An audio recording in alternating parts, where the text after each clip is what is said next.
6h-9h, Paléo Futur.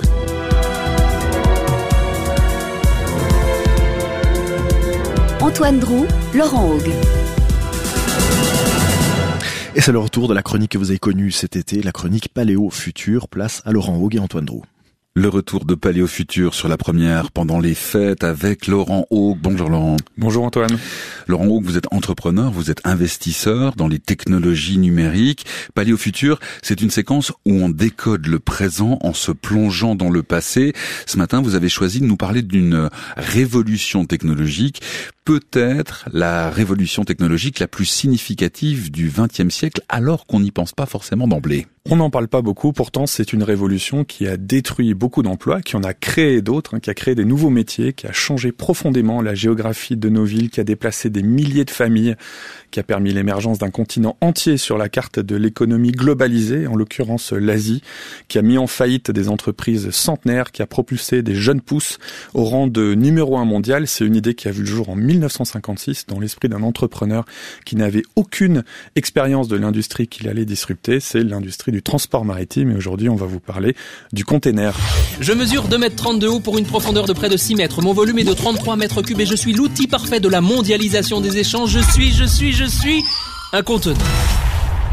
Beaucoup d'étapes importantes dans l'histoire du transport maritime de l'Antiquité jusqu'à aujourd'hui, jusqu'au container, évidemment. Un mot sur les amphores et les tonneaux. Là aussi, pour l'époque, c'était vraiment des avancées technologiques. Les amphores qu'on retrouve sur les premières routes maritimes qui traversent la Méditerranée. Il y avait aussi les dolia qui étaient des citernes de 2 à 3 000 litres. Quand même, on imagine la quantité qu'on arrivait à transporter. Et puis vers le XIIIe siècle, l'arrivée des tonneaux qui connaissent un essor considérable. Ils ont beaucoup d'avantages, ils sont légers, ils sont résistants. Et surtout, on peut les mettre sur le côté et les rouler. À un moment donné, il y a aussi cette avancée technologique importante, c'est la création des canaux. Les canaux qui permettent le transport maritime à l'intérieur d'un pays et qui émergent un petit peu d'Angleterre, notamment après la Révolution française. Il y a un projet en 1790 en Angleterre de canal, il y en a 23 ans plus tard, il y a même eu une bulle spéculative, il y a le Grand Junction Canal dont les actions sont passées de 100 pounds à 472 pounds en un mois en 1792. C'est presque aussi bien que le Bitcoin d'aujourd'hui et c'est une bulle qui a explosé et on est allé ensuite à la phase suivante. Autre étape importante, cette phase suivante, c'est les bateaux à vapeur. Les bateaux à vapeur, donc la navigation motorisée, c'est ce qu'on a appelé la révolution des pondéreux. On a d'un seul coup pu faire circuler les matériaux lourds et ça a changé aussi la navigabilité de fleuves qu'on connaît bien, comme le Rhône, que le vent empêchait de remonter. Donc d'un seul coup, on a pu passer de la mer à des villes intérieures. Et en 1876, il y a plus de 100 ans, on a inventé le transport frigorifique, si bien que en 1882, il y a la première cargaison de moutons congelés qui sont arrivés de Nouvelle-Zélande. Bon, vous l'avez dit tout à l'heure, il y a beaucoup d'emplois qui ont disparu depuis le début de l'histoire du transport maritime. On peut souligner, Laurent, que c'était des emplois manuels. C'était des emplois manuels. En fait, le fret était un travail qui était très, très manuel. Ça employait des millions de personnes. Il y avait des essaims de dockers qui chargeaient et déchargeaient les bateaux. On avait positionné les entrepôts et les usines directement près des ports, puisqu'il était important de minimiser les déplacements qui étaient très coûteux en termes de main-d'œuvre. Et donc, on avait des ports qui étaient peuplés de communautés qui vivaient à 100% de cette industrie du travail manuel. Donc concrètement, il fallait assembler les produits, les mettre sur des palettes. Alors c'était des choses qui étaient complètement hétéroclites. Il y avait des cartons, il y avait des sacs, il y avait des filets. Les bateaux étaient des capharnaums sans nom. Un des génies du docker, c'était de trouver le meilleur endroit selon la courbure de la coque pour poser quelque chose. Et puis bien sûr, il fallait charger, décharger sans rien abîmer, alors qu'on pouvait avoir des bananes avec des armatures en métal. Il y avait des objets de poids et de taille complètement hétérogènes. Et alors, on avait inventé 2-3 solutions automatiques, entre guillemets, des tapis roulants, des grues. Mais au fond, ça ne changeait pas beaucoup. Après avoir fait le plein d'eau et de vivres, on prit la mer à notre tour. Cap sur la Chine, impatient de remplir nous aussi nos cales de thé et de porcelaine. Le bilan! Alors, Alors aujourd'hui, on parle de containers dans Paléo Futur. Finalement, c'est une idée toute bête, suffisait d'y penser à ces containers. C'est une idée toute bête, c'est une boîte. C'est ce monsieur Malcolm McLean qui a inventé une boîte. Alors il était transporteur routier et il voulait créer une boîte multimodale, c'est-à-dire qu'on allait pouvoir la transporter du bateau au train au camion, et il a surtout inventé tout le système autour pour manutentionner cette boîte. Donc ce qu'on appelle les twist locks, qui sont ces pièces de coin qui permettent à la grue d'attraper la boîte, les portiques, les grues elles-mêmes, et surtout cette standardisation des boîtes, mais aussi des bateaux. On a pu comme ça transporter sur tous les bateaux les containers qui étaient standards. Et donc le grand génie de cette idée, c'est qu'on a déplacé le travail qui se passait dans le port ou sur le bateau, de chargement et de déchargement, sur d'un côté le lieu de départ, c'est ce qu'on appelle l'empotage. Donc dans une usine, on va remplir un container, et le dépotage qui est le déchargement au point d'arrivée. Donc ça rappelle une idée un peu contemporaine de quelqu'un qui a fait la même chose dans le monde de l'ameublement, c'est Ikea, dont le génie a été de déplacer le montage du magasin vers chez le client. Oui, et puis l'énorme avantage, Laurent Haug, c'est que moins le bateau passe de temps dans les ports pour être chargé et déchargé, plus il passe de temps en mer, c'est beaucoup plus rentable. C'est beaucoup plus rentable. Selon une estimation de 1959, entre 60 et 75% du coût du transport maritime venait du temps que passait le bateau à quai, ce qui est aberrant. Aujourd'hui, avec le container, on va beaucoup plus vite. Les équipages ne descendent même plus à terre dans beaucoup de ports, ce qui, au passage, a complètement détruit le tissu social et la vie sociale dans les ports, ce qui a réduit la masse de travail chez les dockers.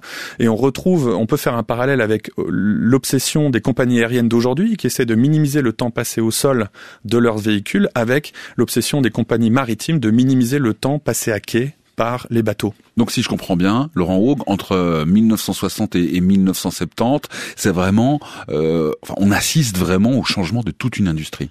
Toute une industrie est complètement bouleversée. Avant, on avait un espèce d'oligopole un peu endormi, avec des armements américains et européens comme la Compagnie Générale Transatlantique. Et avec les containers émergent des nouveaux acteurs. Vous les avez peut-être vus en voyant passer un train ou dans les ports. C'est des entreprises comme Evergreen ou Hanjin qui cassent les prix, qui arrivent et travaillent avec des méthodes complètement différentes. Et ces grands acteurs établis regardent ces nouveaux acteurs émergents un petit peu en ricanant, tout comme on se rappelle avec EasyJet qui était regardé par les compagnies nationales un petit peu comme une petite nuisance passagère. Et alors il y a un facteur qui va accélérer cette containerisation, c'est la guerre du Vietnam qui va obliger les États-Unis à se projeter en Asie, et du coup ça va convertir des économies qui sont extraverties et dans la région. On commence par le Japon qui a beaucoup exporté dans les années 80-90, ensuite ce qu'on a appelé les dragons d'Asie, la Corée du Sud, Taïwan, Hong Kong, ensuite les tigres, l'Indonésie, la Malaisie, pour arriver aujourd'hui à l'acteur dominant auquel on pense quand on pense globalisation et containers, qui est la Chine. Et donc finalement, les containers, c'est un peu comme le camion, c'est un peu comme le radar, ou c'est un peu comme les technologies spatiales, c'est-à-dire des innovations qui ont été accélérées grâce à des conflits et grâce à l'utilisation de l'armée. Oui, vous citez le radar, vous citez le camion. Moi, je pensais à un bus. On prend à partir de cette époque-là un bateau comme on prend un bus, quoi. Les bateaux sont devenus des bus aujourd'hui. Vous pouvez avoir un cargo qui va faire Shanghai, Hong Kong, Shenzhen, Singapour, Dubaï, remonter le canal de Suez, arriver à Port Saïd, Gibraltar, Tanger, Anvers, Rotterdam, et puis qui va tout simplement repartir en sens inverse, en s'arrêtant de nouveau. Et ça recommence. Et aujourd'hui, un bateau passe entre 20 et 30 heures dans chaque port pour arriver, accoster, décharger, charger et repartir. Donc finalement, les marins sont devenus des conducteurs de bus. Ils vont apprécier. Et ça les uns et les autres. Les uns et les autres. Et ça me rappelle la citation du pilote d'essai qui avait fait décoller l'A380 la première fois, qui avait dit cet appareil se conduit un peu comme un vélo. Voilà, c'est devenu très simple. Je vais essayer, alors. On arrive sur un service qui est fiable et régulier, et du coup, on passe à des logiques de flux tendu, le fameux just in time, qui permet de minimiser les stocks. On économise encore plus. Donc non seulement le coût du transport baisse, mais en plus, on n'a plus besoin d'avoir des stocks. C'est pourquoi les grandes entreprises aiment tellement ces containers. Aussi haut qu'un immeuble de 10 étages, ce navire est un des plus grands à sillonner nos océans. En un an, il parcourt l'équivalent des 2/3 de la distance Terre-Lune. En 12 mois, il transporte environ 200 000 conteneurs. Une cargaison valant près de 3,5 milliards d'euros qui doit être livrée intacte en temps et en heure. Pourtant, à bord de ce géant, il n'y a que 22 personnes. Elles doivent être rompues à toutes les éventualités.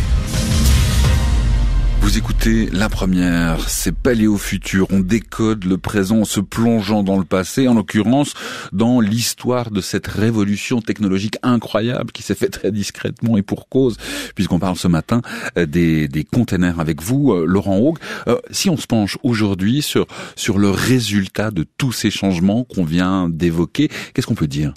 Un chiffre, les coûts de transport par la mer ont chuté de 90% 90% avec les containers. Incroyable. C'est-à-dire que ça coûte la même chose de faire faire un container Shanghai-Le Havre que de lui faire faire Le Havre-Lyon en camion.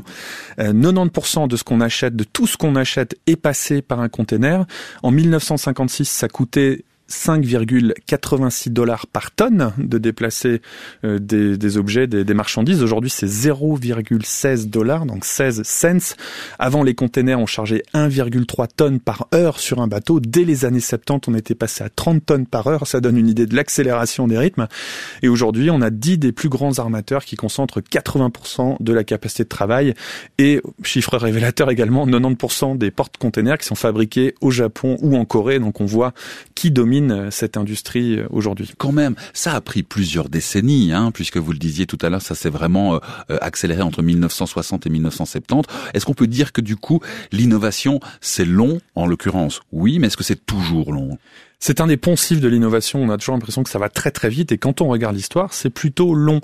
Ici, l'adoption a pris beaucoup de temps. Les sociétés de transport n'étaient pas équipées pour les containers quand ils sont arrivés et du coup, les clients étaient organisés selon l'ancien modèle. On faisait des stocks, on avait beaucoup de main-d'œuvre qui est devenue obsolète avec le temps. L'écosystème a mis très longtemps à se fluidifier et alors il y a eu un espèce de cercle vertueux qui s'est enclenché puisque plus on adopte le container, plus celui-ci devient efficace, plus celui-ci devient économique.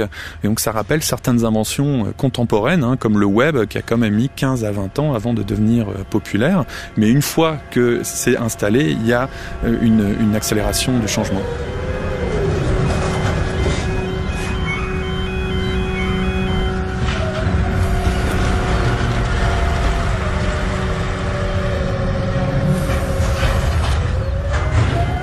90% des marchandises que l'on consomme ont voyagé dans un container. Ça veut dire que ces marchandises sont globalisées et que du coup, l'argent dépensé pour le transport, ça redéfinit carrément le paysage de notre société. Ça redéfinit le tissu économique parce que quand les coûts de transport sont hauts, on va placer les usines proches des clients, même si forcément ça va à l'encontre des économies d'échelle que les entreprises aimeraient faire. Mais avec des coûts de transport qui déclinent, on va pouvoir déplacer les usines nationalement et internationalement, c'est la délocalisation. Et finalement, la globalisation a émergé de ce système de conteneurs, entre autres, et ça a été la diffusion de l'activité économique sans regard pour les frontières. Les frontières politiques n'ont plus vraiment de sens. Les conteneurs permettent de déplacer la main-d'œuvre des pays à haut salaire aux pays à bas salaire, et quelque part, ils font converger les salaires, puisque les salaires suisses on va peser à travers les salaires chinois sur les salaires suisses, et on se retrouve malheureusement avec des infrastructures industrielles sous-utilisées, voire dans certains cas abandonnées. Bon, les containers, c'est pas le seul facteur de la globalisation à eux tout seul. Certainement pas. Ça accompagne, voire ça accélère, ça entretient la globalisation, mais il y a aussi les accords de commerce international, les institutions, l'OMC, le GATT, les zones de libre-échange. Il y a bien sûr les technologies de l'information qui ont aussi certainement contribué à la globalisation. Et c'est vrai qu'il y a un développement aujourd'hui des échanges qui est sans précédent avec la combinaison de tous ces facteurs. On peut dire aujourd'hui, sans container, on n'a pas d'Apple, on n'a pas d'Amazon, on n'a pas de Samsung, on n'a pas de Sony. Il y a beaucoup d'entreprises qui ne peuvent pas exister. Oui, et puis le phénomène même de la globalisation, il n'est pas nouveau non plus. Il n'est pas nouveau. Il y a un exemple très intéressant au 19e siècle, la globalisation du blé. Alors, à l'époque, les pays émergents, c'est la Russie, c'est les États-Unis et notamment avec l'arrivée des chemins de fer, ils peuvent déplacer les denrées en Europe et il y a une inondation du marché européen qui vient complètement casser le dos de l'agriculture locale et notamment en France. Il y a quelques régions qui tiennent, celles qui sont capables de faire des économies d'échelle, comme la Beauce et la Brie en France, mais c'est à ce moment-là, à la fin du 19e siècle, qu'apparaît le mot chômage. Il y a même du terrorisme dans des pays comme la France. Il y a une bombe à clous qui explose au Parlement et ça rappelle un petit peu notre période actuelle. On pense à cette globalisation qui est un des facteurs qui amène une crise de l'emploi, du pouvoir d'achat, un sentiment sentiment d'invasion de produits étrangers que peuvent ressentir certains. Et puis même, il y a peut-être un parallèle à faire avec le terrorisme qu'on vit actuellement. Oui, même si la Suisse, pour plein de ces champs-là, reste heureusement pour l'instant épargnée. On rappelle le taux de chômage très bas qu'on a dans notre pays. Le consommateur dans tout ça, il gagne quoi à cette révolution des containers du siècle dernier? Alors le consommateur, tout individu est un consommateur et un travailleur. Le consommateur a gagné, le travailleur a peut-être un peu perdu. Alors en tant que consommateur, on a plus de choix. La variété des produits a par exemple aux États-Unis été multipliée par 4 entre 1972 et 2002, sur 30 ans. Il y a plus de concurrence, donc de meilleurs prix, et il y a une amélioration des standards de vie. Oui, mais il y a du moins donc pour le consommateur lorsqu'il regarde la lorgnette par le côté salarié. Voilà, le consommateur qui est aussi salarié, alors lui ou elle, c'est un peu une autre histoire. Après la Deuxième Guerre mondiale, il y a vraiment une amélioration des conditions de travail, des meilleurs salaires, plus de vacances, une meilleure sécurité de l'emploi, des meilleures retraites. Et puis, la baisse des coûts du transport a renforcé le pouvoir des patrons qui pouvaient utiliser la délocalisation comme outil de négociation avec leurs salariés. Et donc, il y a eu cet effet du plus petit dénominateur commun socialement et salarialement avec d'autres régions du globe. Et puis la difficulté de protéger des marchés avec des standards sociaux plus élevés.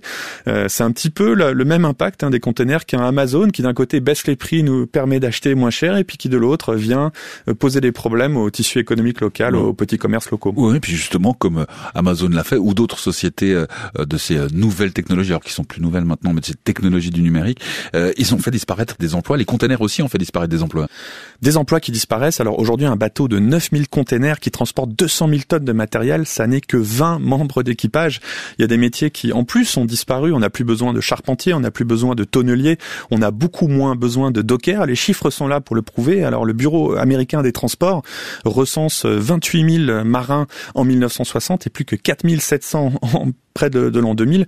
Dans les ports, on passe de 212 000 salariés en 1970 à 145 000 en 2003, donc quasiment une division par deux sur 30 ans. Il y a énormément de métiers qui disparaissent, mais finalement, c'est la marche de l'histoire. Aujourd'hui, on vit dans un monde où il n'y a plus d'opérateurs de téléphone, ça a été automatisé, il n'y a plus de chasseurs de sangsues parce que la médecine a un petit peu progressé. On ne va plus vous saigner quand vous avez un mal de tête. Il n'y a plus de knocker-uppers, c'est un métier que j'adore, c'est les gens qui venaient vous réveiller le matin à 4 heures du matin, avant qu'on invente l'alarme, le radio-réveil. Il n'y a plus de releveurs de quilles, c'était des gens, souvent des enfants qui se mettaient à la fin des lignes de bowling et qui venaient repositionner les quilles entre les tirs. Donc voilà, il y a toujours des métiers qui disparaissent avec la technologie. Ben oui, parce qu'il y a des métiers qui apparaissent quand même. Il y a des métiers qui apparaissent. Heureusement, dans le cadre de la containerisation, c'est les grutiers, les conducteurs d'engins, les caliers qui préparent les fixations des containers. Il y a les dockers de pont qui assurent la bonne mise en place des verrous quand les grues descendent. Et puis, bien sûr, il y a tous les jobs informatiques. C'est un métier qui est extrêmement automatisé. Il faut planifier, il faut savoir dans quel ordre on va demander aux grues de remplir les bateaux. Il y a tout ce qui est inspection, surveillance, suivi. Et finalement, on se rend compte que cette containerisation induit une sorte de passage du col bleu au col blanc. On enlève certains jobs et on les remplace par des outils, des jobs plus informatisés. Bon, ce que j'entends, moi, Laurent Haug, c'est que ce sont surtout des métiers basés sur la force brute, sur la répétition qui ont disparu. C'est un petit peu ce qui se passe aujourd'hui avec l'intelligence artificielle du 21e siècle, très contemporaine. C'est qu'on voit qu'il y a certains types de métiers qui sont en danger, et ce sont surtout des métiers de force, puisque les robots peuvent vraiment remplacer la force, et de répétition, puisque c'est ce qui est le plus facile à automatiser. Une question intéressante derrière ça, c'est de se demander si finalement ces jobs, on l'a vu que c'était des métiers très très risqués, les jobs de docker, est-ce que ce ne sont pas finalement des jobs que les humains n'auraient jamais dû faire, et le fait qu'ils soient automatisés n'est-il pas quelque part une avancée ? À bord, faut vraiment être vigilant. Il y a des pièges partout.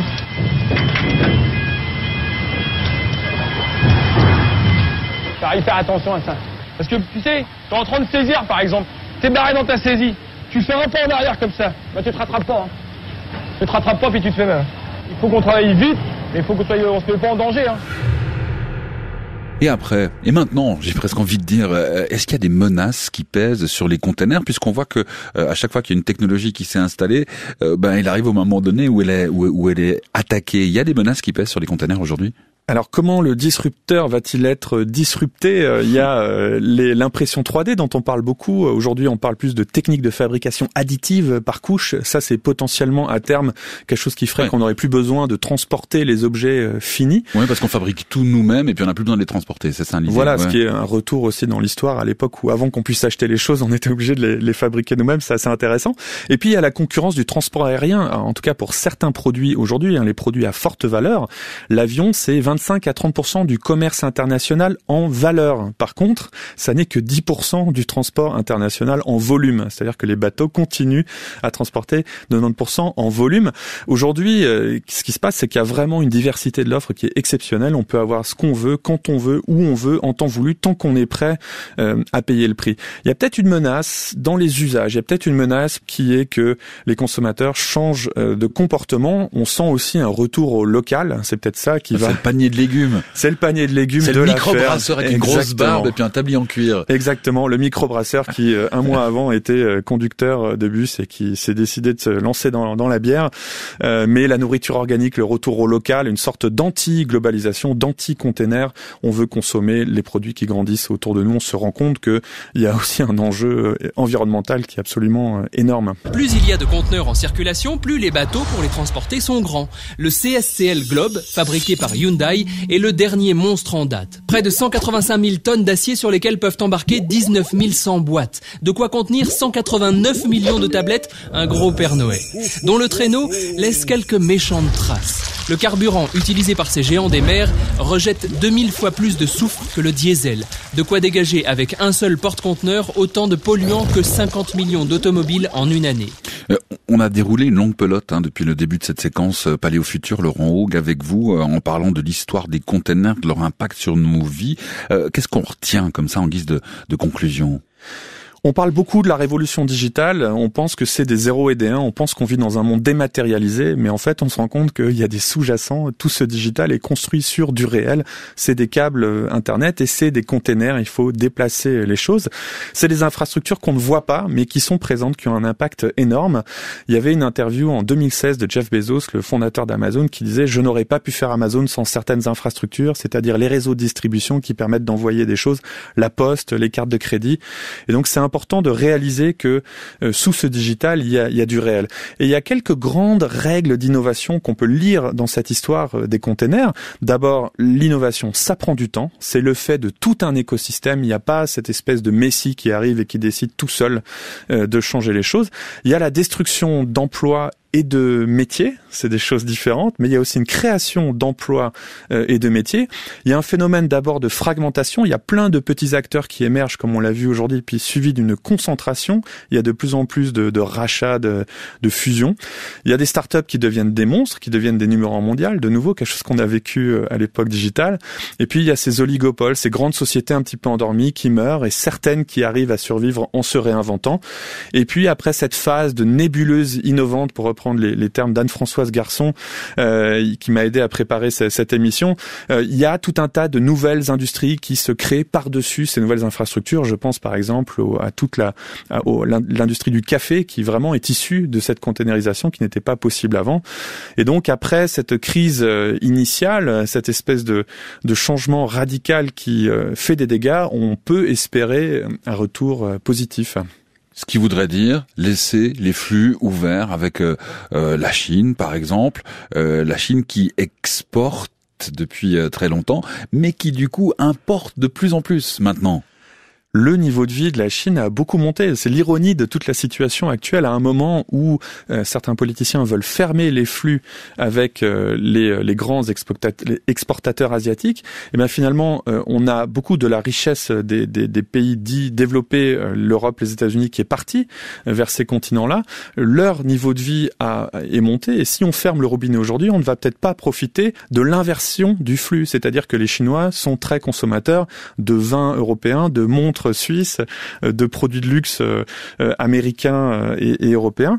Et du coup, c'est toute l'ironie, c'est que après peut-être avoir posé des problèmes à nos économies, cette containerisation va peut-être nous redonner un second souffle quand les flux vont s'équilibrer et peut-être même s'inverser, où c'est nous qui allons devenir des pays exportateurs envers les pays d'Asie. 3 spécialistes vous ont donné un coup de main, Laurent Hougue, pour préparer cette séquence sur les containers. On les remercie.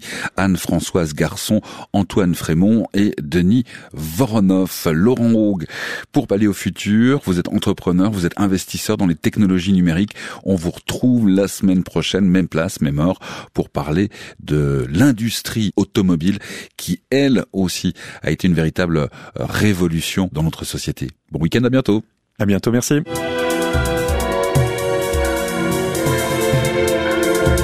Paléo Futur sur la Première.